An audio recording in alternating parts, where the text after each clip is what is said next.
तत्सत्। श्रीमते रामचंद्राय नमः। ओम नमः परमहंसास्वादित चरण कमल चिन्मकरंदाय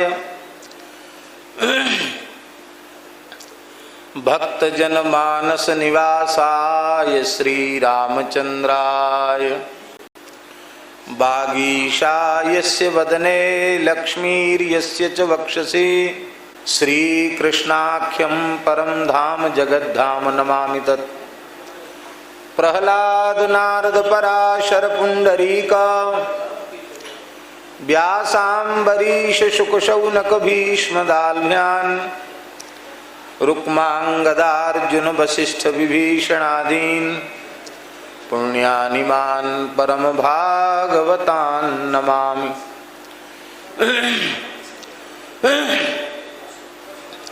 वाञ्छाकल्पतरुभ्यश्च कृपा सिन्धुभ्य एव च पतितानां पावनेभ्यो वैष्णवेभ्यो नमो नमः।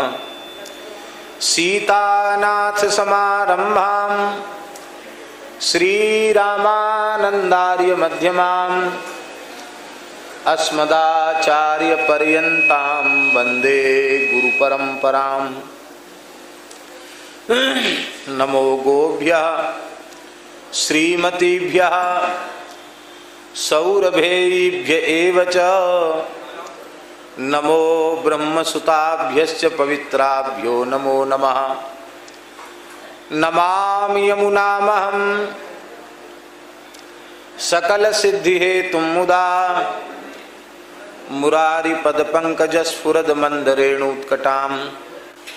नमोऽस्तु रामाय सलक्ष्मणाय देव्यै च तस्यै जनकात्मजायै। नमोऽस्तु रुद्रेन्द्रयमानिलेभ्यो नमोऽस्तु चन्द्रार्कमरुद्गणेभ्यः। भरतानुजं सुग्रीवं वायुसूनुं च प्रणमामि पुनः पुनः। यत्र यत्र रघुनाथकीर्तनं वाष्पवारि परिपूर्णलोचनं मारुतिं नमत राक्षसान्तकं। नारायणं नमस्कृत्य नरं चैव नरोत्तमं देवीं सरस्वतीं। गुरुर्ब्रह्मा गुरुर्विष्णु गुरुर्देवो महेश्वर गुरुः साक्षात् परब्रह्म तस्मै श्री गुरवे नमः। मनोजवं मारुततुल्यवेगं जितेन्द्रियं बुद्धिमतां वरिष्ठं रामदूतं शरणं प्रपद्ये। भक्त भक्ति भगवंत गुरु चतुर्नाम बपुएक। इनके पदवंदन किए नाशें विघ्न अनेक। बंदौ गुरुपद कंज कृपा सिंधु नर रूप हरि। महामोह तम पुंज जासु बचन रवि कर निकर। प्रणवं पवन कुमार खलवन पावक ज्ञान घन। जासु हृदय आगार बसहि राम सरचापधर। श्री राम जय जय राम। श्री राम जय जय राम। श्री राम जय जय राम। श्री राम जय जय राम। श्री राम जय जय राम। श्री राम जय जय राम। श्री राम जय जय राम। श्री राम जय सीताराम जय सीताराम। सीताराम जय सीताराम। राधे श्याम जय श्याम। राधे श्याम जय राधे श्याम। जय रघुनंदन जय सिया राम। जय रघुनंदन जय सिया राम। जानकी वल्लभ वल्लभ सीताराम जानकी वल्लभ सीताराम कमला विमला मिथिला धाम कमला विमला मिथिला धाम अवध सरयू सीताराम अवध सरयू सीताराम श्री राम जय जय राम श्री राम जय जय राम श्री राम जय जय राम श्री राम जय जय राम श्री सीतारामचंद्र भगवान की जय श्री रामार्चन महायज्ञ की जय श्री पुरुषोत्तम मास महामहोत्सव की जय श्री धीर समीर कुंज बिहारिणी बिहारी जी महाराज की जय श्री यमुना महारानी की जय श्री गिरिराज महाराज की जय श्री 84 कोस ब्रजमंडल धाम की जय श्री गौ माता की जय सब संतन की जय सब भक्तन की जय सब विप्रन की जय श्री सद्गुरुदेव भगवान की जय जय जय श्री राधे जय जय श्री सीताराम हर हर महादेव हरिशरणम भक्त वांछा कल्पतरु भक्तवत्सल शरणागत वत्सल श्री सीतारामचंद्र भगवान की महती कृपा करुणा से श्रीधाम वृंदावन में श्री यमुना जी के पुलिन में अवस्थित श्री पंचरामानंदी निर्मोही अखाड़ा धीर समीर के इस पवित्र दिव्य भव्य सत्संग मंडप में श्री धीर समीर कुंज बिहारिणी बिहारी जी की चरण सन्निधि में पुरुषोत्तम मास की पूर्णता पर आज अमावास्या की पवित्र तिथि पर सविधि श्री रामार्चन महायज्ञ संपन्न हुआ है। सपाद लक्ष्य तुलसी दल से भगवान श्री सीताराम जी का अर्चन भी हुआ। बहुत दिव्य भव्य मंडप की शोभा हो रही है और आज इस पवित्र तिथि पर रामार्चन होने से यह उत्सव पूर्ण नहीं, पूरे मास का उत्सव परिपूर्ण हो गया। जय हो जय हो। भगवान की बड़ी महती कृपा हुई कि 6 करोड़ मंत्राज का जप हमारे श्री मदन मोहन दास जी ने अपने शिष्यों के सहित परिकर के सहित बैठ करके 6 करोड़ मंत्राज का जप सविधि संपन्न किया। 6 लाख आहुतियाँ भी हुई और आहुतियों में भगवान अग्नि बड़े प्रसन्न रहे। दक्षिणावर्त होकर के खूब अग्नि का मंगलमय दर्शन, अग्नि ने तपाकर सबको शुद्ध कर दिया। खोटापन नष्ट हो जाता, खरा हो जाता, सब तप के खरे हो गए। ब्राह्मण की शुद्धि तो यज्ञ से ही होती है। सबकी अलग अलग शुद्धि कही गई है, तो ब्राह्मण की शुद्धि यज्ञ से। इसलिए मनु महाराज ने कहा है, महायज्ञैश्च यज्ञैश्च ब्राह्मीयं क्रियते तनु। महायज्ञ और यज्ञ इनके द्वारा ब्राह्मीयं क्रियते तनु, अर्थात ब्राह्मण के शरीर में ब्रह्मत्व का आविष्कार होता है, ब्रह्मर्षित्व से प्राप्त होता है। ब्राह्मण की शुद्धि यज्ञ से होती है। तो श्री राम मंत्रात्मक आहुतियों के द्वारा यज्ञ संपन्न हुआ। वेद में लिखा है समिद्ध तमेग्नौ जुह्यात्। समिद्ध नहीं, समिद्धतम। समिद्धतम का अर्थ होता है अत्यंत प्रचंड प्रज्वलित अग्नि, उसमें आहुति देनी चाहिए। धुआं उठ रहा हो, बुझ गई हो, उसमें आहुति नहीं देनी चाहिए। उसमें आहुति देने से आहुति देने वाला यजमान और उस यज्ञ में दीक्षित आचार्य आदि दूसरे जन्म में अंधत्व को प्राप्त होते हैं।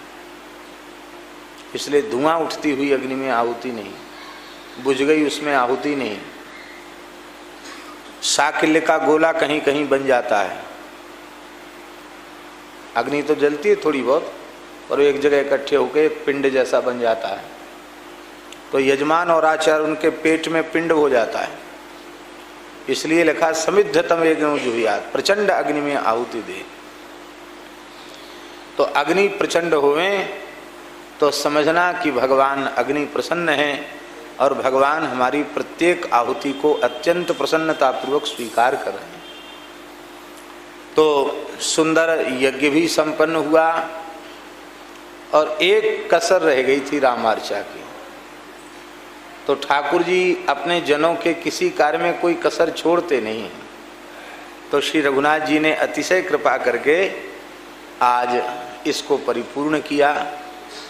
यद्यपि शारीरिक दृष्टि से 2-3 दिन से कुछ ऐसा नाटक चल रहा है कि शरीर में शिथिलता और कमजोरी का इतना अधिक अनुभव हो रहा है कि चलने में भी कठिनाई हो रही है, अत्यधिक शरीर का पानी निकल जाने से। और आज हमें मध्याह्न काल तक गिरिराज जी में उपस्थित होना था, यही पहले से योजना यही थी। इसलिए रसिया बाबा के यहाँ भंडारे को पहले ही श्री राम राम कर ली गई थी, लेकिन हमारे मन में भी लोभ आया कि श्री रामार्चन महायज्ञ का हमें दर्शन हो और श्री रामार्चन का दिव्य प्रसाद लेकर हम प्रस्थान करें। और शरीर स्वस्थ होता तो हम सब काम छोड़ के सवेरे से ही अर्चन में पूजन में उपस्थित रहते हैं। मदन मोहन दास जी का आग्रह था कि आपको कथा आपको ही कहनी है रामार्चन की, और बस कथा पूरी होती हम तो तैयार बैठे गिरिराज जी जाने के लिए। तो श्री गिरिराज जी पहुँचेंगे। कल से नवरात्रि आरंभ हो रहा है। विचार तो बहुत कुछ मन में है, आगे श्री ठाकुर जी की जैसी इच्छा। और कथा तो 9 दिन भी चलेगी, सवेरे 6 से 9:30, और बाकी नवरात्रि के समय सबको मना कर रखा है मिलने जुलने का। मौन रहेंगे तो बातचीत भी नहीं होगी, तो परिसर में उतने दिन तक प्रवेश नहीं है। बाद में तो फिर मिलने का समय भी रहेगा। तो आज समय से वहाँ पहुँच करके और फिर कल की, क्यों सवेरे 6 बजे, हम तो 3 बजे उठ ही जाते हैं, कोई 2:30-3 बजे, 3 से 4 के बीच में हर हालत में सैया का त्याग कर ही देते हैं। लेकिन 6 बजे कथा में बैठने का मतलब है कि 3 बजे आसन का त्याग करना पड़ेगा। अब पहुँचते कब हैं, तो सब ठाकुर जी मंगल करेंगे। अब हम सब एकदम सावधान होकर के श्री रामार्चन की कथा का श्रवण करें। इस कथा के श्रवण से भी लिखा हुआ है संहिता में कि रामार्चन की कथा के श्रद्धा पूर्वक श्रवण करने से सविधि रामार्चन का फल प्राप्त हो जाता है। जिन्होंने रामार्चन नहीं भी किया, केवल कथा सुन ली, तो कथा श्रवण मात्र से उन्हें रामार्चन का पुण्य प्राप्त हो जाता है। ऐसी रामार्चन की बड़ी भारी महिमा है। श्री रामार्चन के 6 अध्याय हैं। 6 अध्याय में सबसे पहले जो अध्याय है, इस अध्याय का नाम मंत्राध्याय है। इसमें कैसे श्री रामार्चन को का यंत्र बनाना चाहिए, किन किन देवताओं का किस किस कोष्ठ में आवाहन करना चाहिए, इसके कितने आवरण हैं और कैसे आवाहन पूजन करके और रामार्चन की विधि को संपादित करना चाहिए, इसका वर्णन प्रथम अध्याय में है। अब हम लोगों के लिए तो ये परम प्रामाणिक है, लेकिन कथनचित कोई ये जानने का प्रयास करे कि रामार्चन कहाँ से प्रकट हुआ,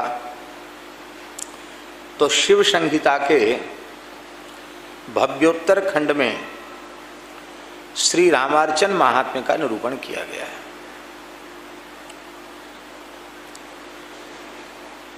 शिव संहिता का नाम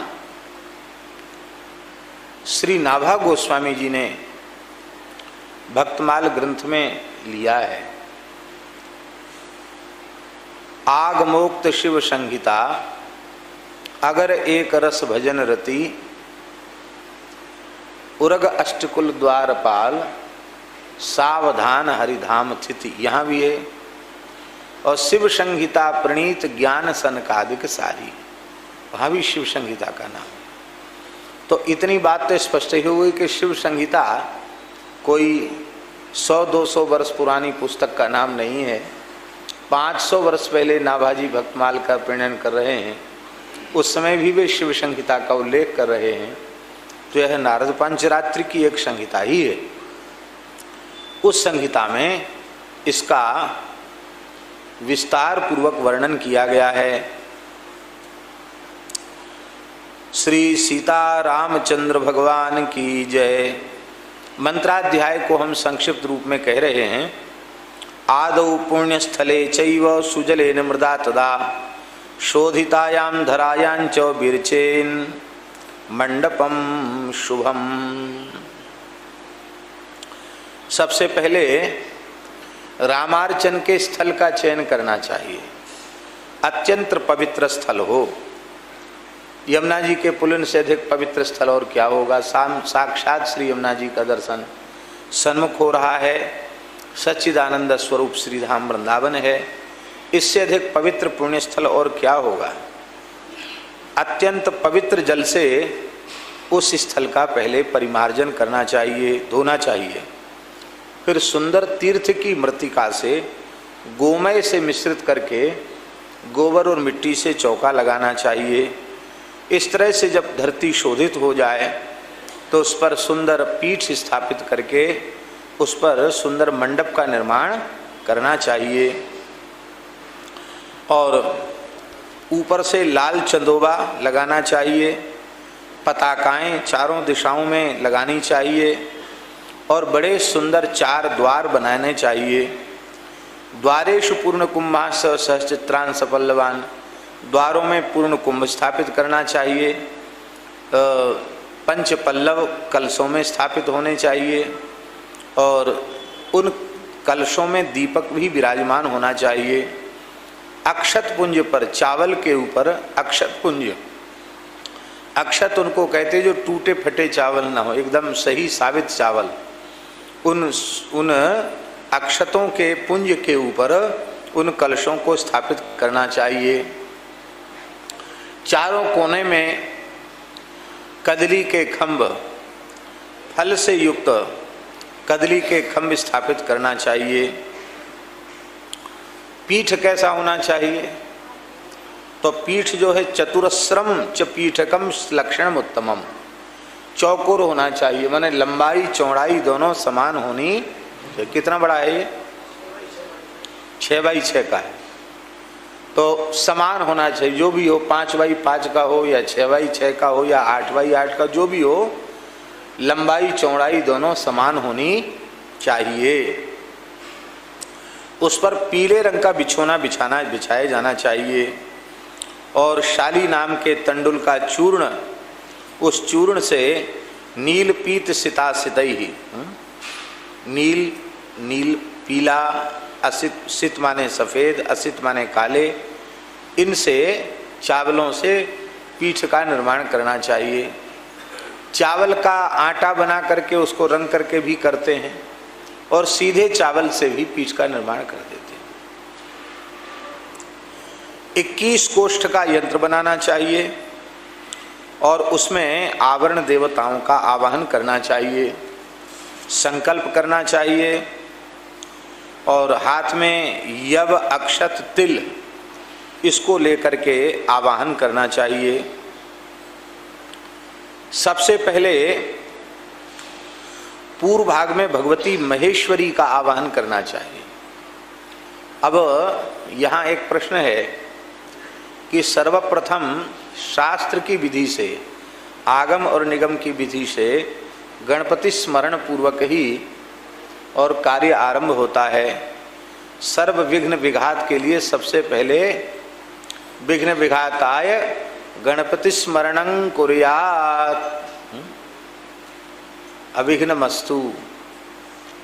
भगवान गणेश का पहले स्मरण किया जाता है, लेकिन यहाँ गणेश जी का पीछे है, उनकी मैया का पहले है। बोलो भक्तवत्सल भगवान की जय। पंडित लोग कहते हैं गणेशाम्बिकाभ्यान नमः, तो पहले गणेश जी हैं फिर अंबिका है, क्योंकि मर्यादा उन्हीं की बनाई हुई है। पर रामार्चन के यज्ञ में सबसे पहले गणेश पूजन न होकर भगवती जगदम्बा पार्वती का सबसे पहले पूजन है। क्यों है?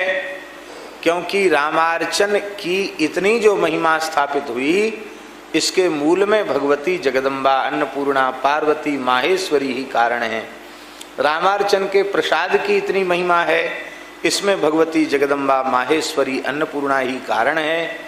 इसलिए जिनकी कृपा से ये हम सब जीवों को प्राप्त हुआ यह दिव्य अर्चन का सौभाग्य, उनके प्रति विशेष कृतज्ञता का भाव रखने के लिए सर्वप्रथम कृतज्ञता ज्ञापित करने के भाव से भगवती का अर्चन किया गया। माहेश्वरी नमस्तुभ्यम यहा गच्छ शिव प्रिये पूर्व भागे समातिष्ठ गृह्यताम पूजनम मम। आप पूर्व में विराजमान होकर के हमारे पूजन को स्वीकार करें।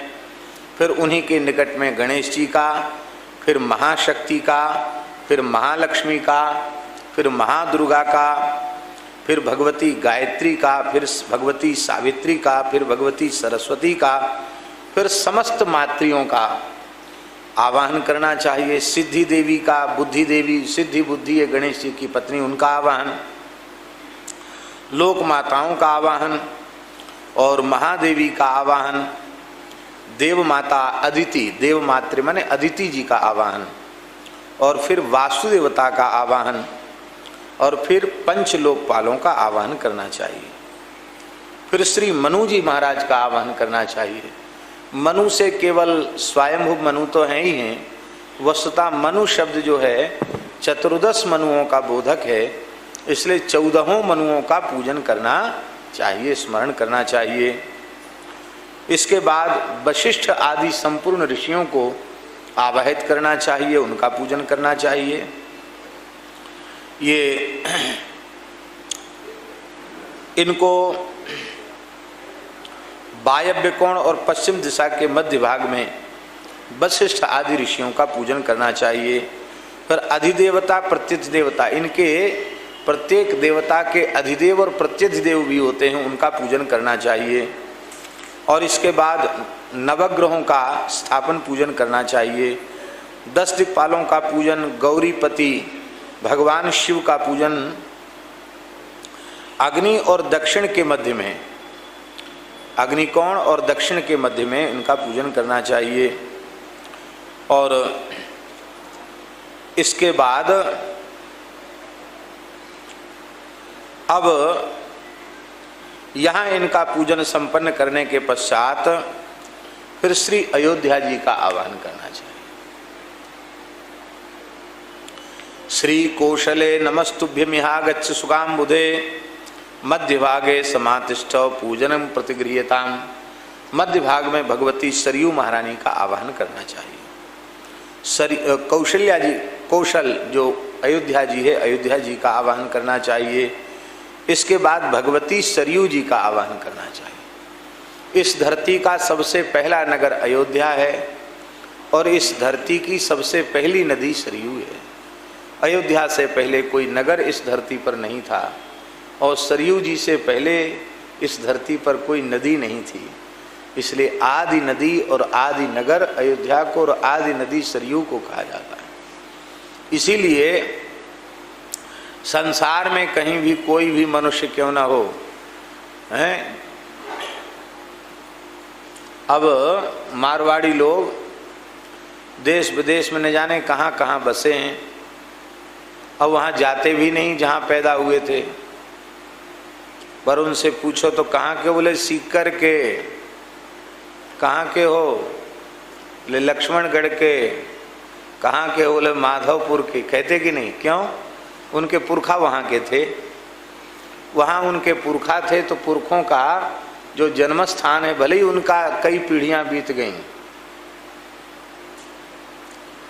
अब ये जगदीश बाबू बैठे हैं, कम से कम इनके पुरखों को उड़ीसा में 250-300 साल हो गया, इतने पुराने उड़िया हो गए, मारवाड़ी से उड़िया हो गए, पीढ़ियां बीत गईं। लेकिन आज भी कोई पूछे तो हम उड़ीसा के हैं ये नहीं बताते हैं। अपने को मारवाड़ी राजस्थानी कौन सी, घोड़ाचंद्र जी हैं, खंडेला के बताते हैं, खंडेला की निकासी है इनकी, सीकर खंडेला की। कहाँ के, बोले खंडेला के। अब वहाँ जाके पूछो कि इनका कहाँ है ठौर ठिकाना, कोई बताएगा थोड़ी। तो जब 10-20 पीढ़ी पहले हम अपनी जन्मभूमि की बात करते हैं, तो जब सबसे पहला नगर अयोध्या ही था, सबसे पहले मनुष्य वहीं बसे, इसलिए संसार के सभी मनुष्यों की मूल जन्मभूमि अयोध्या है। आप सब, हम सब ब्रजवासी होते हुए भी अवधवासी हैं, मूल में सब अवधवासी। हमारे ठाकुर जी युगल सरकार भी अवधवासी हैं, वृंदावन, क्यों? सबकी मूल जन्मभूमि तो अयोध्या ही है, सबसे पहले अयोध्या जी ही थी। तो अयोध्या जी का आवाहन, फिर श्री सरयू जी का आवाहन करना चाहिए, फिर भगवती गंगा जी का आवाहन करना चाहिए, फिर भगवती पराम्बा जगदम्बा श्री किशोरी जी जहाँ प्रकट भई हैं उस पवित्र मिथिला का आवाहन करना चाहिए। श्री मिथिला में कमला देवी हैं, कमला देवी का आवाहन करना चाहिए, कमला वहाँ की पवित्र नदी है। और कमला जी का, मिथिला जी का पूजन करने के बाद फिर सपत्नीक श्री जनक जी का पूजन, फिर उनके पुरोहित सतानंद जी का पूजन, इसके बाद मंदाकिनी के सहित चित्रकूट धाम का पूजन करना चाहिए, दिव्य वृंदावन का पूजन करना चाहिए। दिव्य वृंदावन भी रामार्चन यंत्र में विराजमान है, महावैकुंठ विराजमान है। अब हम लोग वृंदावन बैठे हैं तो वृंदावन का नाम तो ले ही लें। वृंदावन नमस्तुभ्यम राधा कृष्ण प्रियाय च आगच्छ पश्चिमे तिष्ठ पूजनं प्रतिगृह्यताम। पश्चिम में वृंदावन का पूजन होता है। वैकुंठ, श्री महावैकुंठ का आवाहन, लक्ष्मी नारायण का अर्चन पूजन, भूशक्ति का पूजन, बन्नी बीज का पूजन, यहाँ ये सब अयोध्या जी, मिथिला जी, इनके परिकर का ये पूजन संपन्न करने के बाद अब एक विशेष पूजन आरंभ हुआ। बानरों में सबसे पहले केसरी जी का पूजन है। सुग्रीव जी का पीछे है, सबसे पहले किसका पूजन है? केसरी जी का। क्यों? कि हनुमान जी के पूज्य पिताजी हैं। और रामार्चन में राम जी के बाद यदि सबसे अधिक किसी की महिमा पूरे रामार्चन में है तो वो हनुमान जी की ही है, क्योंकि रामार्चन का प्रसाद हनुमान जी को दिया जाता है। फिर हनुमान जी के प्रसाद होने के बाद फिर उसकी महिमा बढ़ती है। हनुमान जी तीनों लोकों में रामार्चन का प्रसाद बांटते हैं। तो रामार्चन में राम जी के अर्चन के बाद पूरा भगवान का दिव्य चरणामृत पंचामृत प्रसाद हनुमान जी को ही दिया जाता है। हनुमान जी प्रधान हैं, तो हनुमान जी की इतनी बड़ी पूजा होगी, बिना बाप के बेटा कहाँ थे आवेगो, इसलिए केसरी जी का पूजन किया जाता है। धन्य है केसरी जी, आपने ऐसे पुत्र को जन्म दिया जो राम जी के अर्चन में इतना जिनका महात्म्य है, ऐसे श्री राम जी के अनन्य सेवक को आपने जन्म दिया, आप धन्य हैं। उनके प्रति कृतज्ञता ज्ञापित करने के लिए महात्मा श्री केसरी बानर राज श्री केसरी जी का आवाहन है। ये दक्षिण दिशा में इनका आवाहन किया जाता है। सुषेण नाम के जो बानर हैं उनका भी दक्षिण दिशा में आवाहन किया जाता है। इसके बाद ज्ञान वृद्ध वयोवृद्ध ब्रह्मा जी के स्वरूप श्री ऋक्षराज जाम्बंत जी महाराज का आवाहन करके उनका पूजन किया जाता है। फिर भगवान के अत्यंत प्राण प्यारे लाडले भक्त श्री अंगद जी का पूजन किया जाता है। इसके बाद भगवान के सखा श्री सुग्रीव जी का पूजन किया जाता है। इन सबका दक्षिण में ही पूजन होता है। नल नील जो भगवान श्री राम की सेवा परायण हैं, नल नील का पूजन होता है, इनका भी दक्षिण में ही पूजन होता है। और किशोरी जी की सखियाँ बिमला, जिनको ध्यान मंजरी में सुरत शक्ति बिमला आदि रहत नित आज्ञाकारी, भगवान की लीला संपादिका शक्ति बिमला आदि सखियों का, कहते कमला बिमला मिथिला धाम अवध सरजू से, बिमला आदि सभी सहचरियाँ अनंत सहचरियाँ हैं, उनमें प्रधान श्री बिमला जी हैं। बिमला जी का पूजन पश्चिम दिशा में करना है। और विभीषण जी का पूजन भी पीठ के उत्तर भाग में करना है। ये भगवान के महान भक्त हैं। और भगवान श्री राम के सुमंत्र आदि 8 मंत्रियों का पूजन भी किया जाता है। और चक्रवर्ती सम्राट महाराज दशरथ का कौशल्या जी के सहित आवाहन करके उनका पूजन किया जाता है। और उसी में कैकेयी सुमित्रा आदि भी उसी पूजन में उनके साथ ही आ जाती हैं। दशरथ कौशल्या के पूजन में सब जैसे गुरु जी का न्योता होए ना, तो फिर चेलों को अलग से कार्ड नहीं दिया जाता है। गुरु जी को न्योता हो गया तो गुरु जी अकेले थोड़ी आएंगे, कोई दंड कमंडल लेके चलेगा, कोई आसन बासन लेके चलेगा, तो 2-4 तो गुरु जी के संग होंगे ही। तो जैसे गुरु जी के न्योते होने पर चेलों का न्योता अपने आप हो जाता है, ऐसे ही प्रधान का आवाहन होने से उनका पूरा परिकर, क्योंकि प्रधान अकेले नहीं जाएंगे, परिकर सहित ही जाएंगे। एक ऐसा अवसर आया, पूज्य खोजी द्वाराचार्य श्री त्रिवेणी वाले महाराज जी वो डाकोर जी में थे, और उस समय हमको वहाँ पहुँचना था। और हम शारीरिक अस्वस्थता के कारण रमण रेती में विश्राम कर रहे थे। महाराज का फोन आया, उन्होंने कहा नहीं, आप चाहे यहाँ लेटे रहना पर आ जाओ, बड़े संकट में हो। फिर मैंने रमण रीति वाले महाराज जी से कहा, तो उन्होंने कहा कि ठीक है, हम चार्टर प्लेन हवाई जहाज, प्राइवेट हवाई जहाज एक करते हैं जो आगरा से आपको लेके उड़ेगा और फिर आगरा आपको ले आएगा, थोड़ी देर के लिए उपस्थिति हो जाए। अब तो चार्टर प्लेन का किराया बहुत होता है, और अर्जेंट में लो तो उसका किराया और ज़्यादा होता है। वो तो महाराज जी हैं, राजाधिराज हैं। हमने कहा महाराज जी ज़्यादा से ज़्यादा एक मूर्ति बहुत है, तो सामान्य हवाई जहाज़ से ही चले जाएंगे, वहाँ से कोई गाड़ी उनकी आ जाएगी। इतना सुनते ही नाराज हो गए। अरे बोले बताओ, हम मलुक पीठाधीश्वर जी को भेज रहे हैं और एक मूर्ति पीछे जाएगा, ये ठीक नहीं है। हमेशा 10-20 साधु तुम्हारे आपके संग होना चाहिए। अरे राम राम, बताओ पैसा किस लिए होता है? जाओगे तो चार्टर प्लेन से ही जाओगे, नहीं तो बिल्कुल नहीं जाओगे। अब महाराज जी तो पुराने ढंग के थे ना, त्रिवेणी वाले महाराज जी। अब वो तो चार्टर प्लेन की बात सुन के उन्होंने नमस्कार कर लिया, बोले नहीं नहीं रहने दो, कोई बात नहीं, आप विश्राम वहीं करो विश्राम। और नहीं तो वो तो कहते थे आ जाओ, तो चार्टर प्लेन के नाम से बच भी गए। तो उस समय महाराज जी ने कहा कि भाई देखो, ये मर्यादा है, किसी को भी श्रेष्ठ पुरुष को बुलाया जाता है तो अकेले नहीं जाते, उनके साथ 2-4 उनके परिकर होते ही होना ही चाहिए, तभी शोभा है, नहीं तो काय की शोभा है। तो ये बात हमने इसलिए कही कि कुछ ऐसे भी पूजन यहाँ हैं, उनमें सबका अलग अलग स्मरण नहीं किया गया, लेकिन प्रधान का स्मरण करने से उनके पूरे परिकर का स्मरण हो जाता है। इसलिए कौशल्या जी के साथ केवल कैकेयी सुमित्रा ही नहीं, 750 रानियां जो कही जाती हैं, उन सबका पूजन कौशल्या जी के में ही अंतर्भाव करके उन सबका पूजन संपन्न हो जाता है, ये कहने का आशय है।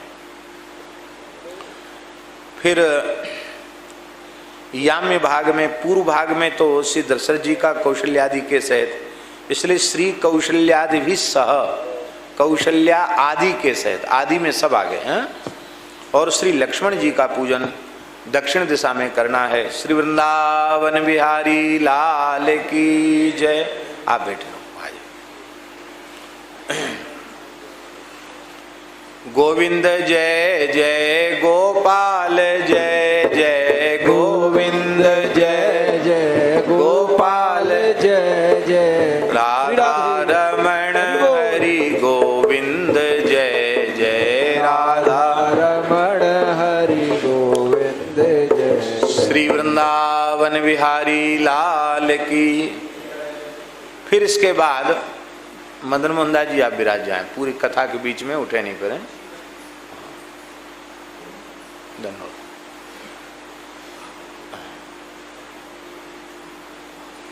फिर सपत्नीक श्री लक्ष्मण जी का आवाहन करें याम्य भाग में उर्मिला जी के सहित, और मांडवी जी के सहित जो है उत्तर दिशा में श्री भरत जी महाराज का मांडवी जी के सहित पूजन संपन्न करें, और पीठ के पश्चिम भाग में श्री श्रुतकीर्ति जी के सहित श्री छोटे लाल जी शत्रुघ्न कुमार का पूजन करें।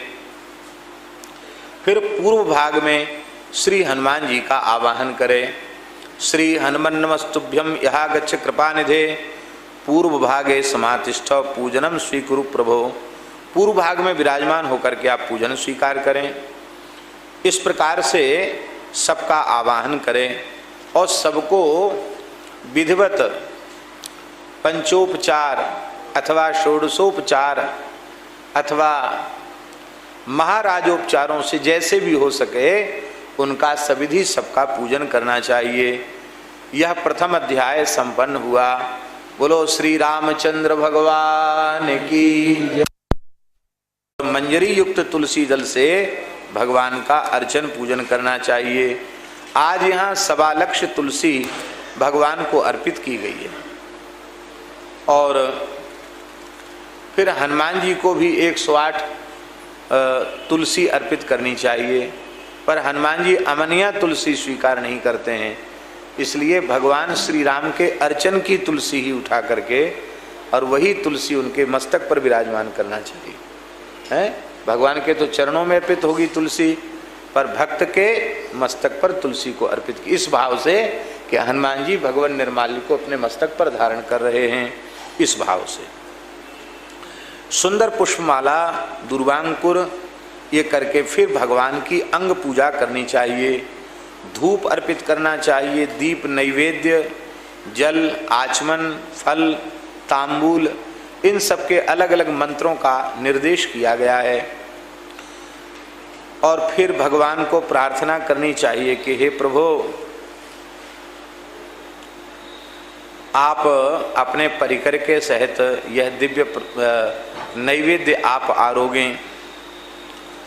यहाँ युगल सरकार आरोगते हैं और उनका अधरामृत ही सब लेते हैं। वे सबको पहुँचाने की सेवा किसकी है? पूरे परिकर को प्रसाद देने की सेवा हनुमान जी महाराज की है। इसलिए युगल सरकार का प्रथम प्रसाद श्री हनुमान जी को ही अर्पित करना चाहिए। आंजनेय महाभाग राम भक्ति महोदधे प्रसादो रामचंद्र से संग्रहण प्रसीद में। रामचंद्र का प्रसाद आप लेवें और हमारे ऊपर प्रसन्न हो जाएं। इसके बाद फिर जब ठाकुर जी को भोग लग जाए और हनुमान जी को अर्पित हो जाए रामार्चन में, तो फिर लिखा है, इसमें हम अपने मन से नहीं बोल रहे हैं, इसमें लिखा है कि भगवान के सामने सुंदर नृत्य करना चाहिए, सुंदर गीत गाने चाहिए, सुंदर वाद्य बजाने चाहिए, पुराण का पठन होना चाहिए, कम से कम 10-5 पुराण के 10-5 श्लोक भगवान के सामने सुनाने चाहिए। ये राजोपचार है, इससे भगवान की प्रसन्नता प्राप्त होती है। फिर कर्पूर, गाय का घी, उससे युक्त जो बत्ती है उसको तुलसी की सूखी लकड़ी से प्रज्वलित करके तब उससे भगवान का नीराजन करना चाहिए। नीराजन के बाद भगवान की दिव्य पुष्पांजलि अर्पित करनी चाहिए। और पुष्पांजलि अर्पित करने के बाद अब ठाकुर जी को सुंदर स्वर्ण जटित अथवा जैसी सामर्थ्य हो ऐसा सुंदर विशाल दर्पण श्री सीताराम जी को दिखाना चाहिए। प्रभु आप कैसे भले लग रहे हैं, आप थोड़ा अपने आप को निहार लीजिए।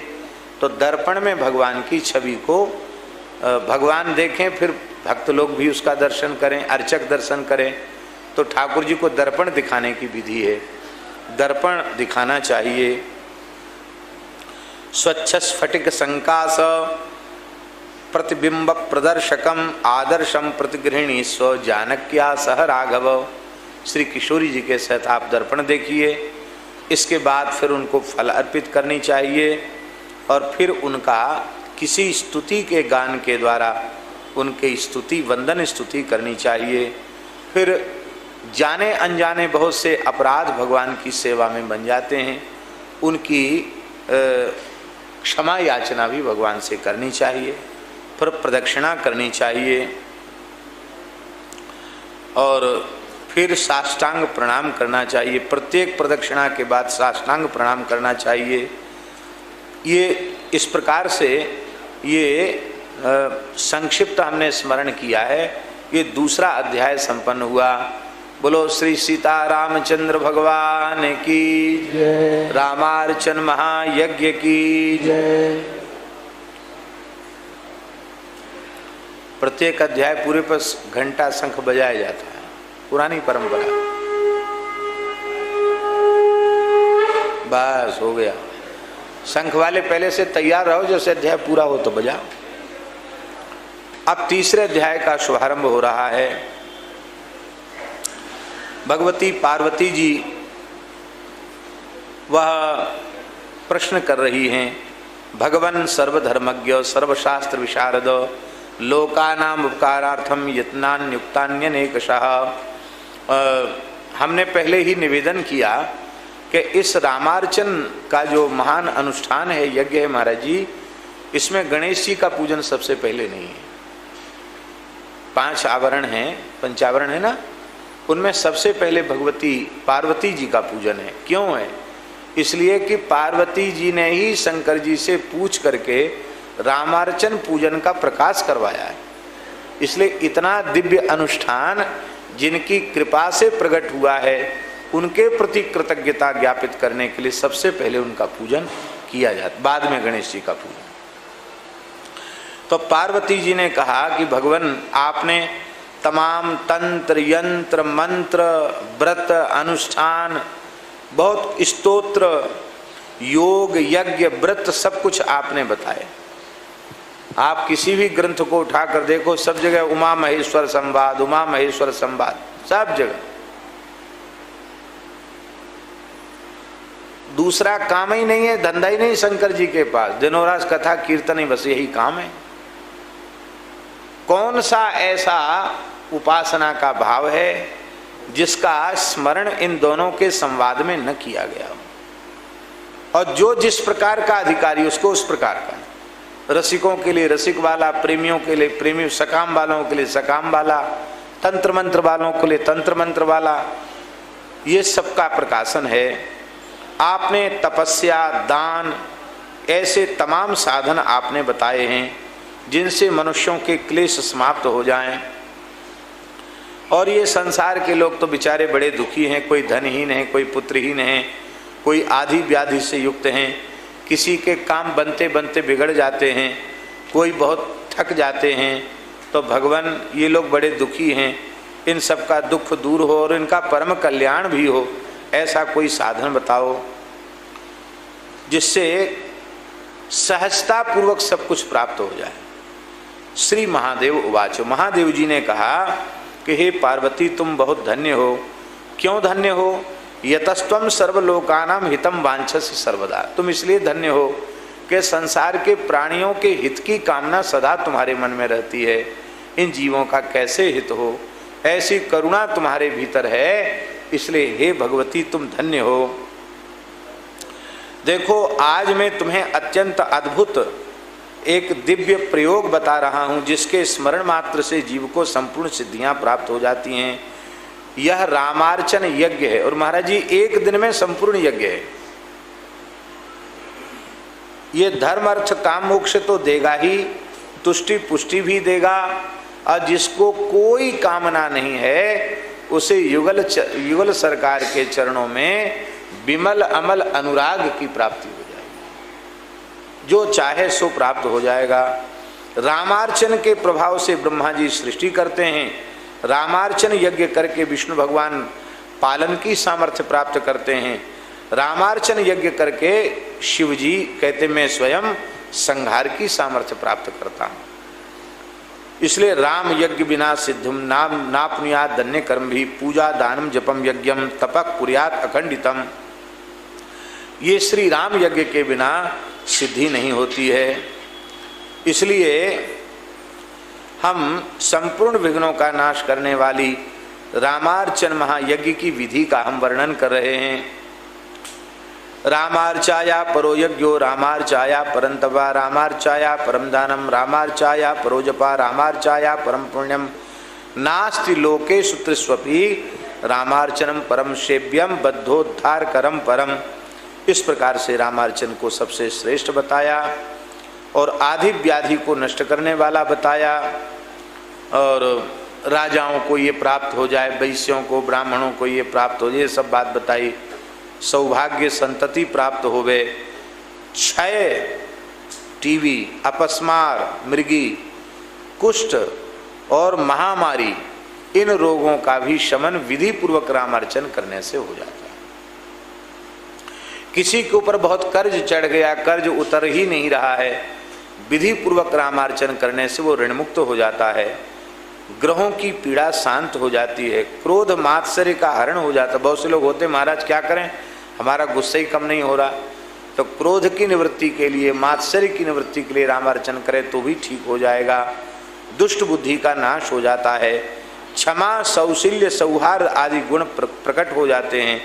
श्रद्धा पूर्वक रामार्चन करने वाला त्रिकालज्ञ हो जाता है, उसके षड विकारों का नाश हो जाता है, भुक्ति मुक्ति सब कुछ उसे प्राप्त हो जाती है। इसलिए हे देवी, रामार्चन यज्ञ की इतनी बड़ी महिमा इसलिए है क्योंकि कई यज्ञों में हिंसा आदि का वर्णन भी है, पर रामार्चन महायज्ञ पूर्ण वैष्णव यज्ञ है, इसमें किसी भी प्रकार की हिंसा नहीं। इसलिए विशुद्ध वैष्णव यज्ञ होने से अश्वमेधादि यज्ञों से भी इसकी महिमा श्रेष्ठ कही गई। तो इसलिए जो जो प्राप्त करने की इच्छा करता है वो सब उसे प्राप्त हो जाते हैं। एक वाराणसी में एक ब्राह्मण देवता थे, बहुत बड़े डॉक्टर थे, और त्रिकालदर्शी ज्योतिषियों ने उनको बता दिया था कि आपके संतति का योग नहीं है, संतान आपको नहीं हो सकती, और वे स्वयं भी डॉक्टर थे, तो इस प्रकार का कुछ था कि उनके संतति नहीं हो सकती थी डॉक्टरी हिसाब से भी। पत्नी के गर्भाशय की स्थिति इतनी बढ़िया नहीं थी कि उसमें संतति हो सके। तो श्री हरिराम बाबा के शिष्य थे वो महाराज जी, हरिराम बाबा के। तो बाबा ही ठहरे। बच्चा डॉक्टर, आगे कौन साधुन की सेवा करेगा? अरे बोले महाराज वो तो सब ज्योतिषियों ने मना कर दिया और हम डॉक्टर हैं, हमारे हो नहीं सकता। तो बाबा हंसने लगे, बोले रामार्चन करा बच्चा तो हो जाएगा। तो महाराज जी बाबा बैठे पूजन में और 18 घंटे रामार्चन चला। 18 घंटे रामार्चन चला। बाबा बोले देख बच्चा, पूरी श्रद्धा से करना, प्रत्येक देवता का 16 पूजन। अब तो महाराज रामार्चन हुआ, उसके लाला हुआ, अभी उनका वंश है, उनका परिवार है। फिर तो बाबा के अनन्य भक्त वे लोग हो गए। माने असंभव भी संभव रामार्चन से हो जाता। जो काम संभव नहीं है, आपके भाग्य प्रारब्ध में भी नहीं है, वो भी रामार्चन के द्वारा संपन्न हो जाता है। हमारे भीतर श्रद्धा और विश्वास होना चाहिए। कल्प कोटि सहस्रेषु नतेषाम फल भाग भवेद ग्रहाणाम चेथा भानु नक्षत्राणाम यथा शशि। कहते हैं कि सब कुछ करे और भगवान श्री सीताराम जी का यह दिव्य रामार्चन न करे तो उसकी पूर्ण फल की प्राप्ति नहीं होती है। अब कथा सुना रहे हैं कि भगवान महाविष्णु के नाभि कमल से ब्रह्मा जी उत्पन्न हुए। ब्रह्मा जी ने सारी सृष्टि को अंधकारमय देखा, विचार करने लगे ब्रह्मा जी अब क्या करें, चिंता करने लगे। तब श्री ब्रह्मा जी को तप इस प्रकार का अव्यक्त वाणी से आदेश प्राप्त हुआ। तो श्री ब्रह्मा जी महाराज तप करने लगे और भगवान की शरण चले गए। तो भगवान प्रसन्न होकर के और महाविष्णु प्रकट हो गए और उन्होंने सबसे पहले ब्रह्मा जी को रामार्चन विधि का उपदेश किया कि तुम रामार्चन करो, उसी से तुम्हें सृष्टि रचना की सामर्थ्य प्राप्ति होगी। नवमी के दिन अथवा पंचमी के दिन, अमावास्या के दिन अथवा किसी भी दिन रामार्चन। तो आज पुरुषोत्तम मास की अमावास्या है, एक विशिष्ट तिथि है। पवित्र स्थल में सुंदर जल से शोधित मंडप बनाना चाहिए। वो सारी विधि हम आपको बता ही चुके हैं कि कहाँ कहाँ कौन कौन का कहाँ कहाँ आवाहन करना चाहिए। ये सारी बात अयोध्या जी, सरयू जी, वैकुंठ, मिथिलापुरी, कमला बिमला जी, इन सब का, सतानंद जी, चित्रकूट, वृंदावन का भी आवाहन इसमें है। वृंदावन, यमुना जी, गंगा, इन सब का आवाहन, कौशल्य आदि का इनका आवाहन करना चाहिए, जिसकी विधि का हम वर्णन कर चुके हैं। इस प्रकार से ब्रह्मा जी ने भगवान महाविष्णु की आज्ञा से राम जी का प्रथम अर्चन किया और उससे ब्रह्मा जी को संपूर्ण सिद्धि प्राप्त भई। इति श्री शिव संहितायाम भव्योत्तर खंडे श्री रामार्चन महात्म्ये सब प्रधान वर्णदेव पूजो विधि वर्णनाम तृतीयोध्याय। श्री सीताराम चंद्रार्पणमस्तु। बोलो भक्तवत्सल भगवान की जय। चौथा अध्याय बस थोड़ी देर में पूर्ण होने वाला है। चौथे अध्याय में पार्वती जी ने पूछा, महाराज आपने तो बड़ी विलक्षण कथा सुनाई, अब एक बात और बताओ। कई कृता पुरा देव रामार्चाम तद्वदाधुना श्रोतमिच्छा में देवेशो मम हर्ष विवर्धनम। किस किसने रामार्चन पहले किया, ये महत्तम जरूर सुनना पड़ेगा, तब पता चलेगा कि किसने किया, उसको क्या मिला है। तो ये शंकर भगवान बता रहे हैं कि यह संपूर्ण पापों को समाप्त करने वाली बड़ी मंगलमयी भगवान की रामार्चन महात्म्य की कथा है। सबसे पहले ब्रज की कथा आ गई। बोलो वृंदावन बिहारी लाल की। कश्चित वसति धर्मज्ञो ब्राह्मणो माथुरे पुरे नामना पृथुक विख्यातो महारोगेण पीड़िता। एक बड़ा धर्मनिष्ठ ब्राह्मण मथुरा जी में निवास करता था, मथुरापुरी में। उसका नाम था पृथुक। वो महान रोग से पीड़ित था। बहुत से लोग होते हैं मरीज हैं, जन्म जाते ही रोगी होते हैं, वो जीवन भर रोगी ही बने रहते हैं। तो महारोग से वह पीड़ित था। बहुत से यत्न उसने किए थे ब्राह्मण ने, लेकिन वो रोग से मुक्त नहीं हो पा रहा था। अंत में उसके मन में इतना वैराग्य जगा कि ये शरीर किसी काम का नहीं, हमेशा दवाई गोली खाते रहो, ये घोट के पियो, वो काढ़ा पियो, ये चटनी, वो चूर्ण, कितने कल्प कर लिए, कितना क्या क्या कर लिया, पर हमारी बीमारी ठीक नहीं हुई। दुखी हो गया ब्राह्मण और अंत में उसने निश्चय किया कि आत्महत्या करना तो बड़ा भारी पाप है, पर हम किसी घोर जंगल में चले जाएं, कोई शेर चीता अपने आप हमको अपना ग्रास बना ले तो आत्महत्या का पाप भी नहीं लगेगा। अब तो हम इस जीवन से दुखी हो गए। तो बिना घर वालों को बताए और वह जंगल में चला गया। देखो लिखा है स्वल्पमप्यस्य धर्मस्य त्रायते महतो भयात्। थोड़ा भी धर्म हमारी बड़े बड़े भयों से रक्षा कर लेता है। ये ब्राह्मण इतना महाव्याधि से पीड़ित होता हुआ भी धर्मनिष्ठ ब्राह्मण था, इसलिए भगवान ने कृपा कर दी। ऋचिक नाम के एक महान ऋषि का दर्शन उन्हें हो गया। ये ऋचिक कौन है जानते हैं आप? नहीं जानते हैं।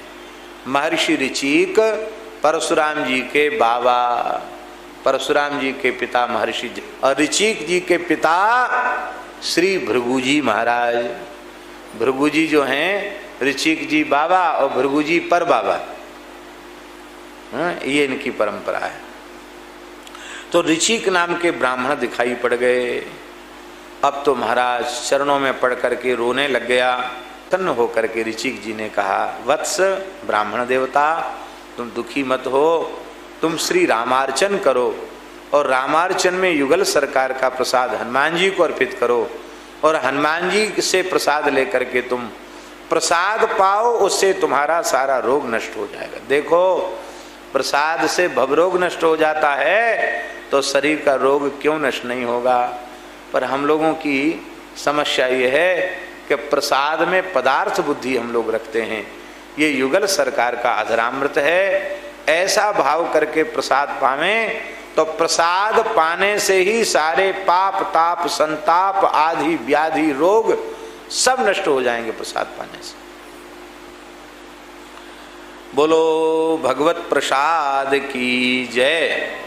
तो ये जो है, ये प्रसाद तुम ग्रहण करना रामार्चन का, उसी से तुम्हारी महाव्याधि समाप्त हो जाएगी। और एक कथा और सुनाई, महात्मा लोग कथा तो सुनाई देते हैं कि देखो तुम श्रद्धा करो। हमारे जो ऋचिक जी ने कहा कि देखो हमारे जो पिता, हमारे जो ससुर जी, जानते हो उनके ससुर जी को, ऋषिक जी के ससुर जी, विश्वामित्र जी के पिताजी गाधी, राजर्षि गाधी, उनकी कन्या सत्यवती से ही तो ऋषिक का विवाह हुआ था। गाधी के पास चले गए ऋचिक महाराज, बोले अपनी बेटी का ब्याह हमसे कर दो। और घबरा गए गाधी राजर्षि, बड़े ब्राह्मण भक्त थे लेकिन घबरा गए। एक महान तपस्वी, एक जटिल तपस्वी के साथ अपनी राजकुमारी का कैसे विवाह करें, उन्होंने बहाना बनाया। बोले महाराज हम लोग कुशिक हैं, कन्याया कुशिका वयम, हमारे यहाँ ऐसी कुछ परंपरा है कि हम बेटी तब देते हैं वर को जब उसकी कुछ विशेष योग्यता देख लेते हैं। ध्यान में आई बात? ऐसे बेटी दो जो कम से कम अयोग्य को तो न दो। तो ऋचिक हंसने लगे, बोले हम परीक्षा देने के लिए तैयार हैं, क्या हमारी परीक्षा लेना चाहते हो? बोले ज़्यादा तो क्या, आप महात्मा हैं, आपसे और क्या कहें। 1000 श्याम कर्ण अश्व ला करके दो। अब एक अश्व धरती पर मिलना कठिन है, ये तो दिव्य अश्व होता है श्याम कर्ण अश्व। तुरंत ऋचिक जी ने वरुण लोक प्रस्थान किया। वरुण लोक में होते हैं श्याम कर्ण। बोले वरुण ने पूजन किया, महाराज आ गया, 1000 घोड़ा लाओ। घोड़ा ला के सामने बांध दिए, बोले ले 1000 श्याम कर्ण है। बोले तब तो आप ब्याह के योग्य हो, ले जाओ बेटी। ब्याह कर दिया। तो वो गाधी के एक ही लड़की थी और कोई दूसरी संतान नहीं थी गाधी के। तो गाधी ने अपनी कन्या का विवाह ऋचिक जी बता रहे हैं मेरे साथ कर दिया। पर वो गाधी बेचारे, उनके संतान कोई नहीं थी, को बेटी तो हमारे पास आ गई। तो वे बड़े दुखी रहते थे। तो मेरी पत्नी जो सत्यवती है, मैं उसकी सेवा से संतुष्ट हो गया और संतुष्ट होकर के हमने एक दिन कहा कि तुम वरदान मांग लो। तो उसने वरदान मांगा कि महाराज आप ऐसी कृपा कीजिए कि मेरे तो एक भाई हो जाए, क्यों मेरे पिता माता, मैं तो अकेली बेटी यहाँ चली आई, तो मेरे एक भाई हो जाए और गृहस्थाश्रम की सफलता उत्तम संतति में है, आपकी कृपा से मुझे भी एक पुत्र हो जाए, ऐसा आप कृपा करके दीजिए। तब उन्होंने कहा कि ठीक है। तब ऋचिक जी महाराज बता रहे हैं, स्वयं महाराज जी ये बता रहे हैं कि हमने जाकर के अपने पूज्य पिता भृगु जी से जाकर के ये निवेदन किया कि हे पिताजी, मेरी पत्नी ने को मैंने वर देने का आश्वासन दिया, अब उसने 2 वरदान मांग लिए, हमें क्या करना चाहिए।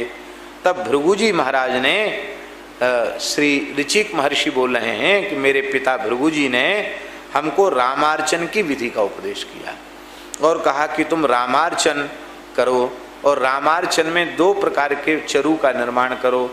एक ऐसा चरु जो तुम्हारी पत्नी को देने वाला हो भगवत प्रसाद, और एक ऐसा प्रसाद जो तुम्हारी सास को दिया जाए। सास ही हुई ना, सास ही तो लगी, सास को दिया जाए। ऐसे 2 चरु बना लो। तो रामार्चन पूजन करके 2 भाग बना करके चरु बना करके और दे दिया अपनी पत्नी सत्यवती को कि ये तो तुम्हारा है और ये तुम्हारी माँ का है। तो माताएं बड़ी विचित्र होती हैं। माताओं को बुरा नहीं मानना चाहिए, माताओं का इतिहास सब जगह आता है।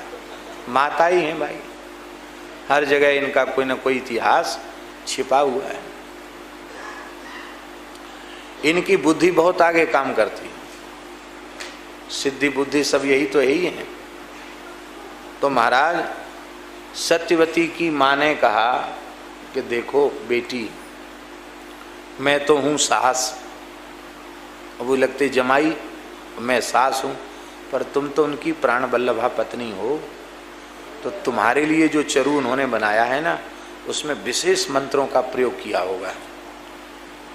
और हम तो सास हैं, हमारे लिए तो ऐसे ही कर दिया होगा, हल्की क्वालिटी का है। तो तुम्हें तो क्या है, तुम तो ऋषि हो, तपस्या करने वाला, भजन करने वाला पुत्र चाहिए, और हमें तो ऐसा चाहिए जो पराक्रमी हो, वीर हो, शासक बने। बोले ठीक, क्या माता जी क्या आज्ञा है? बोले जो प्रसाद तुमको मिला है ना वो तो हमको दे दो, और जो हमको दिया वो हम तुमको दे, अदला बदली कर लो। जो आज्ञा माता जी। अब तो महाराज अदला बदली कर ली, और जब अदला बदली कर ली तो ऋचिक जी कहते मैंने अपनी पत्नी से कहा कि तुमने तो बड़ा भयंकर ये अपराध कर दिया। क्यों? क्योंकि मैंने तुम्हारी सास के लिए जो चरु निर्माण किया था, उसमें चरु बनाते समय, भगवान का नैवेद्य बनाते समय ऐसे मंत्रों का आवाहन किया था कि भगवान अपने संपूर्ण ओज तेज बलवीरी के साथ, अपने पराक्रम के साथ उसमें प्रतिष्ठित हो जाएं। और दूसरे चरु में मैंने संपूर्ण ब्रह्म तेज की प्रतिष्ठा की थी, लेकिन अब उल्टा हो गया तो फल भी उल्टा हो जाएगा। तुम्हारा जो बेटा होगा वो ब्राह्मण होकर के भी ब्राह्मण स्वभाव वाला नहीं होगा, वो तो घोर पराक्रमी और महान तेजस्वी होगा, धरती को रक्त से नहला देगा, ऐसा पुत्र होगा। और तुम्हारा जो भाई होगा ना, तुम्हारी मैया के जो बेटा होगा, वो क्षत्रिय कहने को होगा, पर इतनी कठोर तपस्या करेगा कि अंत में उसे ब्रह्मर्षि पद प्राप्त हो जाएगा। विश्वामित्र वो ब्रह्मर्षि हो जाएगा। सत्यवती रोने लग गई, बोली महाराज आप जैसे पति के द्वारा हम तो, हमारी गलती क्या है? आप लोगों ने कहा है कि माता पिता गुरु प्रभु की बानी, बिन्हीं विचार के शुभ जानी। अब मैं बेटी हूँ, मैया की बात न मानूं तो आफत। आप कहते माता पिता की बात माननी चाहिए, तो अब हमसे तो भूल हो गई। तब बोले कोई बात नहीं, हम संकल्प करते हैं वो चरु का प्रभाव तुम्हारे पौत्र में चला जाएगा। तो जमदग्नि तो वैसे ही हुए, महान क्षमाशील ऋषि हुए, और जमदग्नि के पुत्र भगवान परशुराम हुए, जिनमें भगवान का संपूर्ण ओज तेज बलवीर्य प्रतिष्ठित है। ऐसे परशुराम जी महाराज हुए। तो रामार्चन के प्रसाद से ही परशुराम जी प्रकट हुए, और रामार्चन के प्रसाद से ही ब्रह्मर्षि विश्वामित्र जी प्रकट हुए। ऐसी रामार्चन की महिमा है। बोलो भक्तवत्सल भगवान की। अब तो पृथुक नाम का ब्राह्मण बड़ा प्रसन्न हुआ, लौट के मथुरा आ गया। आकर उसने विधिवत भगवान रामार्चन पूजन किया, और नैवेद्य जो भगवान का अधरामृत प्रसाद है हनुमान जी को दिया। और हनुमान जी अब कृपा पूर्वक हमें प्रसाद दे रहे हैं। इस भाव से जैसे ही प्रसाद लिया तो देवी तत्रा करोत पूजाम नैवेद्यस्य च भक्षणात् महारोग क्षयम प्राप्ता पृथुकोति सुखो भवत्। महारोग का क्षय हो गया और बड़ा सुखी हो गया। अब तो उसने निश्चय कर लिया कि अब हमें रामार्चन छोड़ना ही नहीं, रोज हर महीने रामार्चन करना है। एक समय की बात है, वो पूर्णिमा तिथि को पृथुक नाम का ब्राह्मण रामार्चन कर रहा था। उसी समय एक धीवर आ गया, धीवर मल्लाह केवट धीवर आ गया, और धीवर आकर के जो हिंसारत था उसका नाम बंदुक था, बंदुक नाम का धीवर आ गया। उसने वहाँ रामार्चन यज्ञ को देख लिया और प्रसाद के लालच में वो बैठ, वो कोई नहीं समझता था कि क्या हो रहा है, इसकी क्या महिमा है। वो तो इतने बढ़िया बढ़िया, महाराज जी रामार्चन में भगवान को नैवेद्य बहुत सुंदर अर्पित करना चाहिए, खूब रसीले व्यंजन बनाकर अर्पित करने चाहिए। तो उसके मन में आए इतना बढ़िया बढ़िया भोग लग रहा है तो उसको खाने को तो प्रसाद में मिलेगा। प्रसाद के लालच में वो बैठा रह गया और महाराज जी उसको भगवत प्रसाद मिल गया, और वो लोभपूर्वक दूसरे देश में गया और वहाँ जा कर के एक शेर ने उसको खा लिया, और शेर ने खा लिया तो मर गया बेचारा, गया धन कमाने के लिए गया था। अब जैसे ही उसको यमदूत उसको पकड़ के ले जाने लगे, उसी समय नित्य साकेत धाम से भगवान श्री राम के सेवक आ गए और उन्होंने मार पीट करके और वो यमदूतों को भगा दिया। क्यों? बोले देखो, अब यमदूतों ने कहा इसको क्यों तुम लोग छुड़ा रहे हो, क्योंकि इसको गोहत्या का पाप, ब्रह्म हत्या का पाप लगा हुआ है, चोर हिंसा रथ है, बड़ा पापी है ये।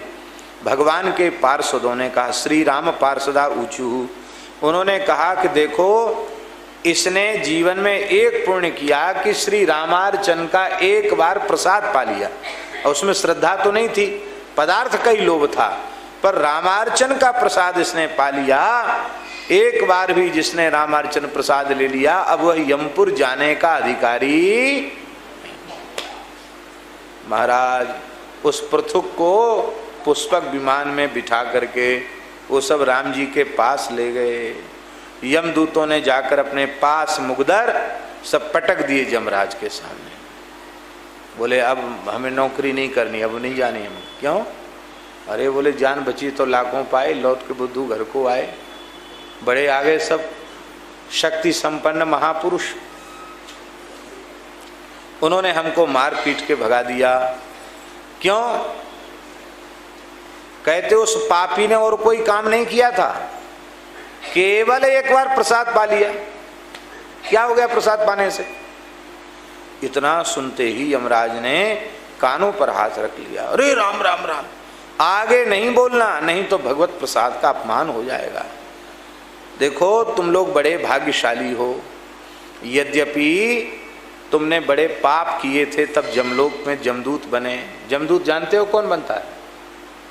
किसी को बनने की इच्छा हो तो उसका विधान लिखा हुआ है। भगवान कृपा करके मनुष्य बनावे, भयंकर पाप कर्म करके नरक जाए, फिर नरक की यातना भोग करके फिर 84 चक्कर में पड़ के फिर भगवान कृपा करें, फिर मनुष्य बने, फिर पाप करे, फिर नरक में जाए।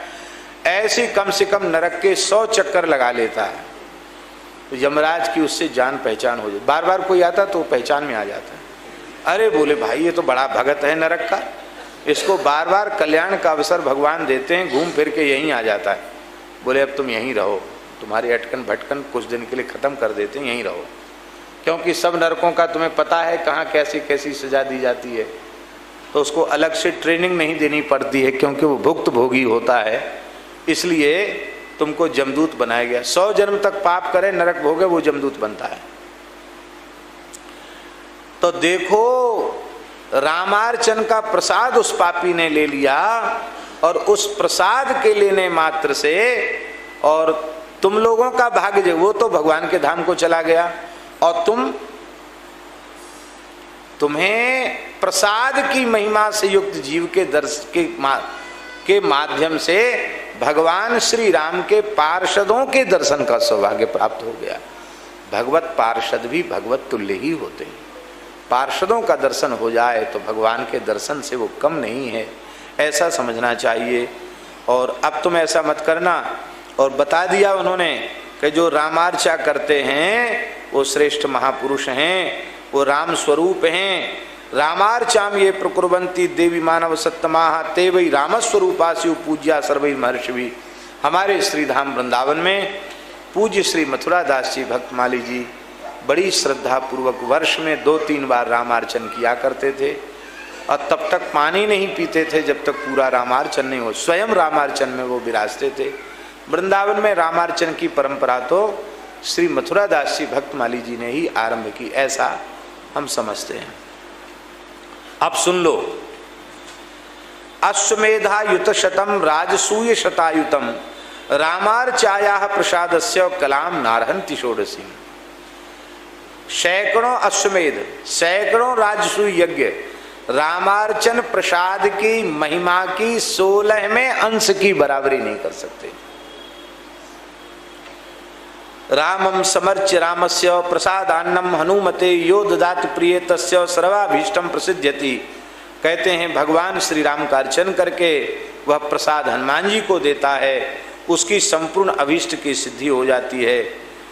श्री राम जी का यह दिव्य प्रसाद हनुमान जी को जरूर देना चाहिए, क्यों हनुमान जी प्रतीक्षा में रहते हैं युगल सरकार का अधरामृत हमें प्राप्त होवे। तत्सर्वम वायुपुत्राय प्रदातव्यम विशेषतः। वायुपुत्र हनुमान जी को देना चाहिए और ऐसे नहीं देना चाहिए, हनुमान जी को थोड़ी सेवा भी बतानी चाहिए कि हनुमान जी हम तो बांट नहीं पाएंगे, आप तो मनोजवम मारुत तुल्य बेगम हैं, तो आप तीनों लोकों में भगवत प्रसाद बांट दीजिए। अब पता नहीं अब ये पद्धति है कि नहीं, हम पहले बचपन में सुनते थे, हमें याद नहीं है पूरा, पर बचपन में सुनते थे और हरेराम बाबा के मुख से भी वो सुनते थे। जब ठाकुर जी को भोग लगता था ब्यारू का मंदिरों में, बुंदेलखंड की बात है महाराज जी, तो राम जी प्रसादी पाओ पवन सुत राम जी प्रसादी पाओ जी, पूरब पश्चिम उत्तर दक्षिण चारों दिशन ते आओ जी। कहीं हो तो दौड़ के आ जाओ, राम जी का प्रसाद पाओ और सबको बांटो, ऐसा कुछ भाव उसमें पद में था। तो ये बात लिखी हुई है, तो हनुमान जी को देना चाहिए। हनुमान जी प्रसाद से प्रसन्न होकर के सारे मनोरथ भक्त के पूर्ण कर देते हैं। तो शयद भक्त कामदम इति श्री शिव संहितायाम भव्योत्तरखंडे उमा महेश्वर संवादे रामार्चन महात्म्ये पृथुक बंधुकोपाख्यान वर्णनम नाम चतुर्थोध्याय। श्री सीतारामचंद्र भगवान की जय। अब 5वां अध्याय है और बस ये पूर्णता की ओर जा रहा है। पार्वती जी ने कहा महाराज, जैसे प्यासे आदमी को थोड़ा पानी पिला देने से उसकी प्यास बुझती नहीं है और प्यास बढ़ जाती है, ऐसी हमें तो प्यास कथा सुनने की और ज़्यादा बढ़ गई।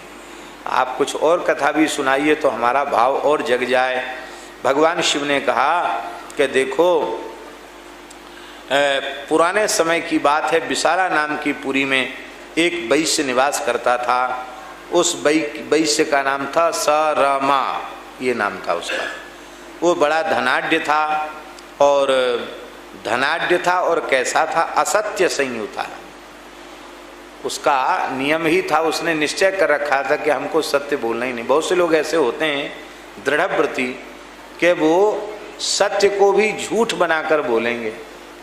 झूठ तो झूठ है ही है, पर सच्ची बात भी सच्ची नहीं कहेंगे, उसको थोड़ा झूठा बना देंगे तब बोलेंगे। ऐसे ही था वो महाराज, असत्य से युक्त था। वो देवता और ब्राह्मणों की मनौती कर लेता, फिर उनको नहीं देता। इस भयंकर पाप से उसके सारा ऐश्वर्य उसका नष्ट हो गया। देखो, देवता के निमित्त कुछ देने का संकल्प मन में आवे तो तत्काल उसे देवता को अर्पित कर देना चाहिए। ब्राह्मण को देने का संकल्प आवे तो तत्काल गौ सेवा, संत सेवा, ठाकुर सेवा, अच्छे काम का संकल्प जगे। महाराज जी ये विचार न करे कि ये बाएं हाथ में है हम दाएं हाथ से देंगे, नहीं, बाएं हाथ से पात्र उपस्थित हुआ बाएं से ही दे दो। क्यों? लोभ इतना प्रबल है। 100 रुपया बाएं हाथ में है तो दाहिने हाथ से देते देते अरे कोई बात नहीं 50 रुपया दे दो, 100 क्या करेंगे। फिर दाहिने हाथ में आएगा तो कहेंगे अरे 50 बहुत होता है, सब इसी को दे देंगे तो हमारा क्या होगा, 25 दे दो। फिर जेब में रख लिया। 100 इधर से था, इधर 50 हो गया मन ही मन में, फिर जेब में रख लिया। जेब में हाथ डाला और वो लोभी लोग ऐसे छू के पता चला लेते हैं, जैसे सूरदास लोग गिन लेते हैं ना, उनको पता चल जाता कितना है। तो फिर 10 का हाथ में आया, अरे कोई बात नहीं 10 रुपये दे दो। अरे 10 दे के क्या करेंगे, रहने जाने, तो कुछ नहीं। इस प्रकार से महापाप से वह युक्त हो जाता है। इसलिए जब देने का संकल्प हो फिर बजट ना विचारे, आगे पीछे न सोचे, तत्काल दे दे। हमने अनुभव किया है, देने का संकल्प तत्काल पूरा न किया जाए तो लोभ है सर्व पाप को मूल। पाप रूपी भूत जो है, लोभ रूपी भूत सिर पे चढ़ जाता है, रहने दो गद्दा तकिया। तो पाप रूपी भूत चढ़ जाता है, इसलिए महाराज ऐसा करना चाहिए। बोलो भक्तवत्सल भगवान की जय। तो महाराज जी क्या हुआ, अरे श्री वृंदावन बिहारी लाल की। महाराज ये ब्राह्मणों को देने की प्रतिज्ञा करके नहीं दिया, देवताओं को नहीं दिया, इसलिए उसका सारा ऐश्वर्य नष्ट हो गया और अत्यंत दरिद्रता के दुख से उसने ये सोचा कहाँ मैं इतना ऐश्वर्यवान था, मेरी सारी संपत्ति नष्ट हो गई। तो वो मरने का विचार करके और वो हिमालय की ओर चला गया कि वह बर्फ में गल के मर जाएंगे। पर इसको कहते गुणाक्षर न्याय। मरने भी कहाँ गया, देखो कोई पुण्य होगा उसका पूर्व का, बद्रीनाथ चला गया, वहाँ रो रहा था और भगवान को दया आ गई रोते हुए देख करके। तो वृद्ध ब्राह्मण के रूप में भगवान आ गए, नारायण भगवान, और भगवान ने कहा कि अरे भाई शरम, तुम बहुत दुखी हो, क्या बात है। उसने कहा महाराज मैं वैश्य हूँ, मेरा नाम अमुक है, विशाला नाम की पुरी में रहने वाला हूँ, पता नहीं किस पाप से मेरा सारा धन नष्ट हो गया, घर वालों ने धक्का देकर हमको घर से निकाल दिया है, अब मैं भिक्षा भी मांगता हूँ तो मुझे लोग भिक्षा भी नहीं देते हैं, मैं बहुत दुखी हूँ। ब्राह्मण ने कहा तूने जो लोभ किया और सत्य भाषण नहीं किया, सदा ब्राह्मण और देवताओं की सेवा में कंजूसी की है, इसी पाप के कारण तेरी ये दशा हुई है। और यहाँ एक बात बड़ी अच्छी बात कही कि मनुष्य दरिद्र और दुखी तभी होता है जब वह दान नहीं करता है। इसलिए संसार के जो दुखी दरिद्र प्राणी हैं वो दानशील न होने के कारण है। तो अब कम से कम अगली बार तो हमें दरिद्र न होना पड़े, इसके लिए उदारता पूर्वक दान करना चाहिए, खुले हृदय से भगवान की सेवा में, अच्छे काम में। अपने आप को भी बेच के कर दो तो क्या है, क्या काम में आएगा, इस प्रकार के भाव से करना चाहिए। तस्मात् तीव्रतरम दुखम संप्राप्तम दुर्मिते त्वया। तुमने प्रतिज्ञा करके ब्राह्मणों को नहीं दिया, देवताओं को नहीं दिया, इसलिए तुम्हारा ये दुख आया तुम्हारे ऊपर। तो इसलिए अब तुमको हम बता रहे हैं कि महाराज जी बड़ी विचित्र बात लिखी है, जो झूठी प्रतिज्ञा करते उनके सारे धर्म नष्ट हो जाते हैं और वे अपने वंश के साथ यमपुर में जाते हैं, खानदान के सहित। जो देवता और ब्राह्मण को देने की प्रतिज्ञा करके नहीं देते हैं, ऐसे व्यक्ति का मुंह देखने को मिल जाए तो इतना भारी पाप लगता है, उसको देखकर चांद्रायण व्रत करना चाहिए, तब जाके उसका मुंह देखने का जो पाप है वो दूर होगा। असत्य से बढ़कर के पाप नहीं है और सत्य से बढ़कर के धर्म नहीं है। इसलिए सुंदर बुद्धि वाले असत्य को छोड़कर सत्य का आश्रय लेते हैं। असत्यात् पातकम नास्ति नहीं धर्मस्य सत्यता तत् अतो सत्यम परित्यज्य सत्यमाश्रयते सुधी ही। अब तो महाराज वैश्य ने कहा महाराज मेरे ऊपर कृपा करके बताओ। तब भगवान ने कहा कि तुम रामार्चन यज्ञ करो। बोले महाराज हम तो भीख तो हमको मिल नहीं रही है, रामार्चन हम कहाँ से करें। एक सज्जन बोले महाराज या को नाम रामार्चा नहीं, इसका नाम राम खर्चा। ये राम खर्चा कैसे? कहते हैं बहुत खर्च हो जाता है। रामार्चा कराई, वो तो बेचारे अच्छे भले आदमी, बोले बहुत खर्चा इसमें हो जाता है, इसका नाम तो राम खर्चा है। देखो एक बात हम निवेदन करें, जो सर्वथा अकिंचन व्यक्ति हैं महाराज जी, कुछ जिनके पास नहीं है, वे केवल मंडल का निर्माण पुष्प तुलसी से कर लेवें और पुष्प तुलसी लेकर के आवें और तुलसी दल से ही सारा अर्चन कर लें, जल और तुलसी दल, उससे भी रामार्चन संपन्न हो जाता है। पर कंजूसों के लिए विधि नहीं है, ये विधि उन लोगों के लिए जिनके पास एक फूटी कौड़ी भी नहीं, बहुत गरीब हैं उनके लिए हैं। विभवे सति वित्त साठ्यम न कार्यम, वैभव होवे सामर्थ्य होवे तो कंजूसी नहीं करनी चाहिए। तो वैश्य ने सुंदर जो है अब विधिवत रामार्चन की बात कही। श्रद्धया ही सुकर्तव्या वित्त साठ्यम न कारेत, कंजूसी नहीं करनी चाहिए। सरम ने कहा महाराज आप कृपा करके बताओ कैसे कैसे रामार्चन की विधि है। तब उन्होंने कहा कि देखो मधु कैटव नाशाय प्रतिश्रुतमया कृतम ब्रह्मणा ही कृता पूर्वम सृष्ट्यादौ नारदादि भी। मधु कैटव नाश के लिए मैंने भी पहले रामार्चन किया था। अब तो वो वैश्य तो चतुर तो होती है, तुरंत उसने पांव पकड़ लिए, बोले आपने किया था मधुकैटव का नाश तो भगवान विष्णु ने किया, आप तो साक्षात नारायण हो। बोले हाँ, बोले तो पकड़े गए, कोई बात नहीं। अब तो प्रसन्न हो गया, वैश्य चरणों में पड़ गया, साष्टांग प्रणाम किया और उसने निश्चय किया कि अब हमको जो भी मिल जाएगा भिक्षा में उससे मैं रामार्चन करूँगा। और उस वैश्य ने रामार्चन किया तो सारे वह प्रकार के दुखों से रहित होकर के सौभवत सर्व सौभाग्यो सौख्याढ्यो धनवान पुत्र पौत्रवान इह लोके सुखम भूत्वा देहांते मोक्ष मापनुयात्, अंत में उसको मोक्ष मिल गया। यह शिव संहिता के भव्य उत्तरखंड का 5वां श्री सीता रामचंद्र भगवान की। बस 6वां अध्याय और है और ये कह के पूर्ण हो जाएगा। पार्वती जी ने कहा भगवान ये कौन कौन से वर्णों को ये करनी चाहिए, माने रामार्चन का अधिकार किस किस को है, किस किस को करना चाहिए। वाह धन्य है, कितनी बढ़िया बात कही। इसलिए रामार्चन सबसे श्रेष्ठ है। ब्राह्मण क्षत्रिय वैश्य ये तीनों जो यज्ञोपवीतधारी हैं इन्हें तो रामार्चन करना ही चाहिए।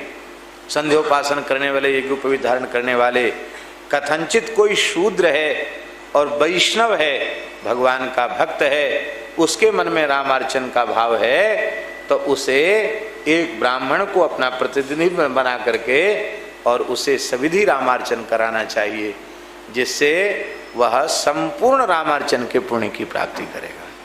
शूद्र भी ब्राह्मण का वर्ण करके अपने प्रतिनिधि के रूप में और संपूर्ण रामार्चन कर सकता है। ऐसी यह पवित्र रामार्चन की विधि है। एक ब्राह्मण था, उसका नाम था विमद। कलिंग देश में, कलिंग माने उड़ीसा, उड़ीसा में वो पैदा हुआ था।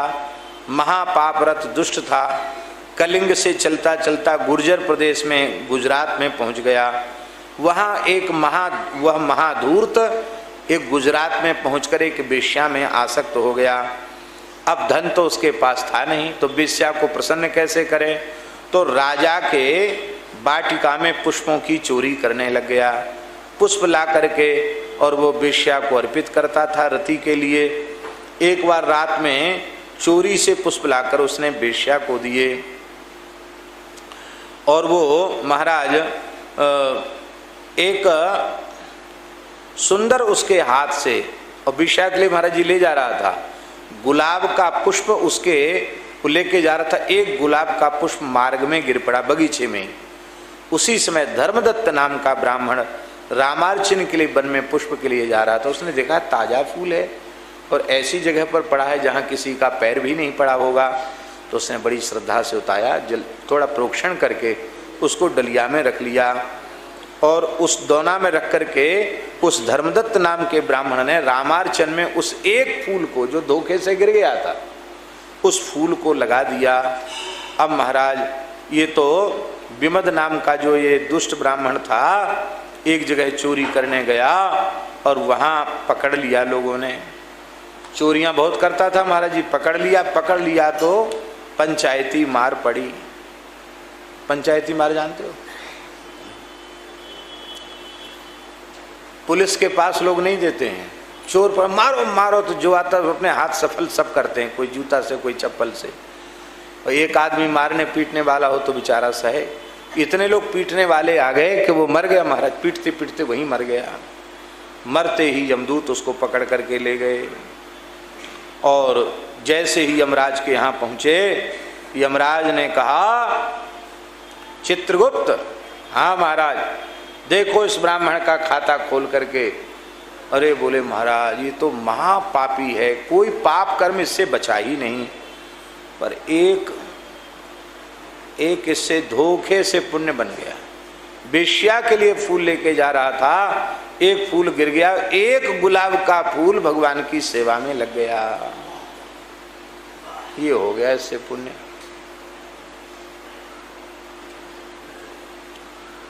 तो बोले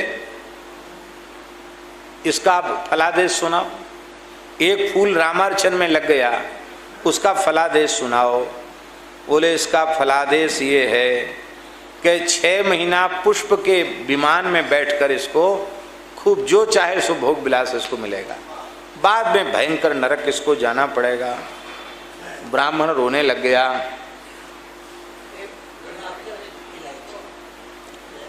ब्राह्मण रोने लग गया। ब्राह्मण जो है वो सोचने लग गया कि अरे इतना भयंकर एक फूल, वो भी धोखे से, मेरी जानकारी में तो था नहीं, और धोखे से एक पुष्प भगवान की सेवा में लग गया, उसकी ऐसी महिमा है। तब उसने मन ही मन संकल्प किया, रोते हुए उसने कहा कि ये 6 महीने भोग की सामग्री से युक्त पुष्प का विमान हम श्री सीताराम जी को ही समर्पित कर देते हैं। जैसे उसने कहा श्री सीताराम चंद्रार्पणमस्तु, सोई शंख घड़ी घंटा घड़ियाल बजने लग गए, गगन भेदी ध्वनि होने लग गई। बोले अब इसके सारे पाप नष्ट हो गए, चलो ले साहब। एक फूल अर्पित करने की ये महिमा है, ऐसी कलमश नाशनी ये कथा है। और महाराज एक बार ब्रह्मा जी ने रामार्चन किया था और नारद जी के द्वारा प्रसाद भेजा हमारे पास, और रामार्चन का प्रसाद जैसे ही आया हम तो नाचने, शंकर जी कहते हैं भगवत प्रसाद सुनते ही मैं नाचने लग गया। और नारदेन समानितम तत्सर्वम भक्षितम मया, नारद जी लाए थे, मैंने सब खा लिया। और उस समय तुम स्नान करने गई थी मानसरोवर में, तो मानसरोवर से स्नान करके सखियों के सहित आई, तो आकर के अच्छा नारद जी बीच में मिल गए। तो नारद जी बोले कि देवी जल्दी जाओ, तुमको हम रामार्चन का प्रसाद दे के आए। पार्वती जी ने कहा लाओ। सती, जब सती नाम था उनका, समझे ना, बोलो सती नामा सी देवी सी, तब पार्वती नाम नहीं था, तब क्या नाम था? सती नाम था। नारद जी ने कहा सती जी तुम्हारे लिए प्रसाद दे के आए हैं। अब सती जी आई। सती जी ने कहा कि लाओ हमारा लाओ। क्या लाएं? बोले वही प्रसाद, ब्रह्मलोक से आया प्रसाद लाओ। शंकर जी ने कहा कि मैं तो प्रेम में इतना विभोर हो गया कि प्रेम निर्भर तो देवी नागता ही तव स्मृति, तुम्हारी स्मृति प्रेम में विह्वल होने से हमको आई ही नहीं। तुम्हारी स्मृति प्रेम में विभोर होने के कारण हमको नहीं आई, हमने पूरा खा लिया। इतना सुनते ही क्रोध में ताम्राक्ष हो गई तुम पूर्व जन्म में, और तुमने कहा कि जो तुम्हारा जूठा खाएंगे त्वदिच्छिष्टम च ये दंती ते स्वानस्यूर्ण संशया, तुम्हारा जूठा खाने वाले कुत्ता हो जाएंगे, नरक चले जाएंगे। इतना भयंकर शाप दे दिया। अब उस शाप की मुक्ति कैसे हो गई? तब उस शाप की मुक्ति के लिए मैंने रामार्चन किया और प्रसाद से उसकी मुक्ति है। लज्जितो हम तदा सम्यक कृतवान राम पूजनम राम वारिया प्रसादान्नम तुभ्यम सर्वेभ्य एव च। फिर मैंने तुमको दिया, उस सबको बांट करके, कहने का अर्थ है बांट करके रामार्चन का प्रसाद लेना चाहिए। अब इस कथा को कह करके लोग सीधे कहते शंकर जी का प्रसाद खाने वाले कुत्ता होते हैं, पर इसी प्रकरण में लिखा है कि उन्होंने फिर रामार्चन किया और सबको प्रसाद दिया, माने उस पाप का जो प्रायश्चित हो गया। हमारे पूज्य गुरुदेव भक्तमाली जी से किसी ने पूछा कि महाराज जी शंकर जी का प्रसाद नहीं लेना चाहिए, खाने वाला कुत्ता बनता है। महाराज जी तो उत्तर ऐसे, महाराज जी बोले अरे ऐसे कौन से बढ़िया कर्म कर रहे हैं कि इंद्र महेंद्र बनेंगे, सुअर कुत्ता ही बनने वाला काम कर रहे हैं, भजन तो हो नहीं रहा है। तो शंकर जी महान वैष्णव हैं, महान भक्त हैं, उनका प्रसाद लेंगे तो धाम के सुकर कुकर बनेंगे, भगवत प्रसाद पाने को मिलेगा हैं, और बोले बढ़िया वाले कुत्ता बनेंगे, इसलिए कोई चिंता की बात नहीं। और फिर महाराज जी ने समाधान दिया, बोले देखो किसी भी देवता का सीधे प्रसाद वैष्णव को नहीं लेना, पतिव्रता पति का ही प्रसाद लेती है। ऐसे ही महाराज जी का बताई हुई बात कि पहले भगवान को अर्पित कर दो, फिर कह दो हे भोले बाबा आपसे ज़्यादा प्रसाद की महिमा कौन जानता है, ये युगल सरकार का अधरामृत है, तो उसको लेने में कोई बाधा नहीं। अमनिया लेकर के जो शिव दीक्षा से युक्त हो वो अमनिया देवे और प्रसाद लेवे, पर वैष्णव को भगवत प्रसाद ही सब देवी देवताओं को अर्पित करना चाहिए, ऐसा भाव महाराज जी ने बताया। बोलो भक्तवत्सल भगवान की। महाराज जी की बड़ी विलक्षण बात थी। महाराज जी कई बातें, हम यज्ञोपवीत पहनते तो पहले पूरी प्रतिष्ठा करते तब पहनते हैं। मान लो प्रतिष्ठित जनेऊ ना हो तो महाराज जी हमसे बोले तुम्हारे मंत्र बोलने से कोई देवी देवता नहीं आएगा। क्यों नहीं आएगा महाराज जी, लिखा तो है इसमें। महाराज जी बोले वो तब आएंगे जब ऐसा संकल्प कर लो कि हम ये यज्ञोपवीत प्रतिष्ठित करके राम जी को अर्पित करेंगे, ठाकुर जी को, तो ठाकुर जी के श्रीअंग का स्पर्श मिल जाएगा। इस लोभ से कोई कसर भी रह जाएगी तो सब देवी देवता आकर यज्ञ सूत्र में घुस जाएंगे। महाराज जी बोले अब फिर प्रसाद लो। तो तब से दास ने निश्चय किया कि प्रतिष्ठा के बाद भगवान को अर्पित करके फिर भगवत प्रसाद ही यज्ञोपवीत धारण करना, कोई चीज अमनिया धारण न करना, ये बात है। बोलो भक्तवत्सल भगवान की। इसलिए अदत्वा येच भुंजीरन प्रसादो ते धमा स्मृता राम प्रसाद दाने न सर्वाभीष्टम प्रसिद्ध्यति। वे अधम हैं जो बिना दिए प्रसाद पा जाते हैं। प्रसाद तो बांट के ही पाने की महिमा है, सर्वाभीष्ट की सिद्धि हो जाती है। और वाचक को सुंदर उनका पूजन करना चाहिए, भी सब लिखा हुआ है, गोदान आदि करना चाहिए, सब बात लिखी है। कलयुग में पाखंडी पाप परायण लोग हो जाएंगे, उनके दुख क्लेश सब इसी से समाप्त होंगे, ऐसा कह करके। और सर्वभूत हितः साधु श्री रामस्याति बल्लभा यद्यत् चिंतयते कामम तत्तदाप्नोति निश्चितम। निश्चित उसे प्राप्त हो जाता है और वो परम साधु हो जाता है, भगवान का अत्यंत प्राण प्यारा भक्त हो जाता है, उसके सारे मनोरथ पूर्ण हो जाते हैं। इस लोक में संपूर्ण सुखों को भोग करके अंत में भगवान की सन्निधि प्राप्त करता है, श्री राम रूपामृत सिंधु में डूब जाता है। ऐसा अद्भुत इसका महात्म्य है। इह लोके सुखम भुक्त्वा पुनः सन्निधिम राम रूपामृतानंद सिंधु मग्नो भवे ध्रुवम।